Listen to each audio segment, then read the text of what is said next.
Et en titre, Dr Sahar Nasr, la ministre de la Coopération internationale, s'est réunie ce matin avec une mission du Fonds koweïtien pour le développement économique arabe. La réunion a porté sur la signature de 3 accords de coopération d'une valeur de 135 millions de dollars. Les explications avec notre collègue Nada Ibrahim. La coopération internationale, Dr Sahar Nasr, s'est entretenu avec le directeur général du Fonds koweïtien pour le développement économique arabe et l'ambassadeur de Koweït au Caire afin de signer 3 accords de coopération d'une valeur de 2,5 milliards à livres égyptiennes. Ces accords comprennent 2 subventions, la première pour soutenir les réfugiés syriens et la seconde pour mettre en place une centrale solaire d'une capacité de 1000 MW. Une coopération très importante avec l'Égypte. L'Égypte est un des partenaires les plus importants dans la région arabe et le Moyen-Orient. On a signé 3 accords avec le ministère de coopération internationale. Le premier accord s'agit d'une subvention de 14 millions de dollars afin de mettre en place des projets qui concernent le secteur sanitaire, le secteur environnemental et le drainage sanitaire dans les régions qui accueillent les réfugiés syriens, surtout les gouvernorats du Caire, Gizeh, Alexandrie et Damiette.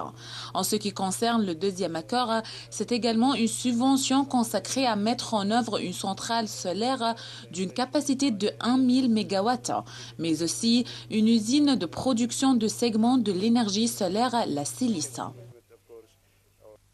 Lors de la rencontre, la ministre de Coopération internationale, Dr Sahar Nasr, a également signé un accord de coopération avec le Fonds koweïtien de développement économique arabe, qui vise à fournir le financement nécessaire pour réaliser le projet de construction d'une usine de dessalement à l'est de Port Saïd d'une capacité de 150 000 mètres cubes par jour.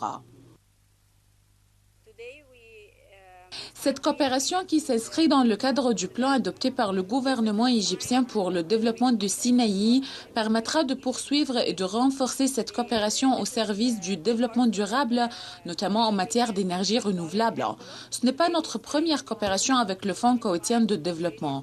Le ministère a réussi à signer un accord de 100 millions de dollars avec le fonds et qui vise à construire 5 usines de dessalement dans le sud du Sinaï en Égypte. Cet appui financier fait partie d'un important programme de financement d'un montant total estimé à 900 millions de dollars offert par le Fonds pour développer des projets dans le Sinaï.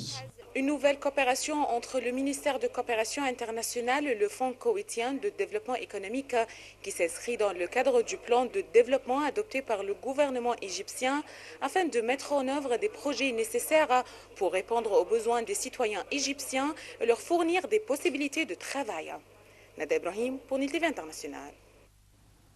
Le président iranien Hassan Rouhani a présenté aujourd'hui au Parlement son budget pour l'année débutant en mars 2017 en tablant sur un baril de pétrole à plus de $50.